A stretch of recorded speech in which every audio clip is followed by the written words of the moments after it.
আপোনাৰ এই সমমৰ্মিতা প্ৰকাশ কৰিছো। এনেধৰণে জীৱন পাৰ কৰাটো সম্ভৱ নহয়। 10 দিন হৈ গ'ল এই কণমানি ছোৱালীজনী ভিতৰত গোটেই মহ খেদা ধূপ কেঁচু বগাই সাপ আহে এনেধৰণে জীৱন যাপন হয় হয় হয় হয় হয় মই আহিম পুনৰ আপোনাৰ ওচৰলৈ আহিম আৰু কেঁচু সোমাই আহে আৰু গোটেই হয় হয় বাইদেউ মই আপোনাৰ ওচৰলৈ আহিম। মই জাষ্ট এটা কথা ক'ব বিচাৰিছো যে এনেধৰণে জীৱন নিৰ্বাহ কৰিছে সাপ কেঁচু ইত্যাদি সোমাই আনহাইজেনিক এক পৰিৱেশত জীৱন নিৰ্বাহ কৰিছে। মন্ত্ৰীয়ে খবৰ লোৱা নাই, বিধায়কে খবৰ লোৱা নাই। এইসকল লোকৰ ক'ৰবাত আমি দেখিছো তেওঁলোকে খবৰ লৈছে, কিন্তু কেনেবাকৈ এইসকল বাদ পৰি গৈছে।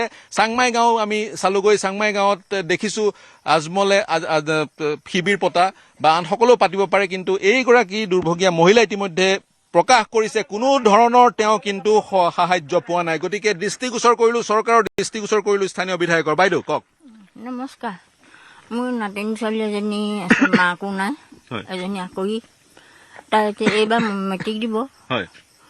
তাই এতিয়া কিতাপ পত্ৰও নাই, সাহায্য হেৰিও নাই, বাপেকৰো নাই। কিতাপ পত্ৰৰ ক্ষেত্ৰত চৰকাৰে কিবা সাহায্য দিব, কিতাপ পত্ৰ দিব, স্কুলৰ ফিজো দিব নালাগে। বাপেক বুলি ক'লে ধোৱা হাত বুলি কয় মানুহে। একো পানী দুনি খাই থাকে আৰু ল'ৰা ছোৱালী আকৌ মনেই নকৰে। এইখিনি চৰকাৰে দৃষ্টিগোচৰ কৰিব। মই পুনৰ আপোনাৰ ওচৰলৈ আহিম, কিন্তু এই মুহূৰ্তত বিক্ৰম নাজিৰাৰ পৰা সংযুক্ত হৈ আছে। ধন্যবাদ। মই আহিম পুনৰ আপোনাৰ ওচৰলৈ আহিম। মই আপোনাৰ কথাটো ললো।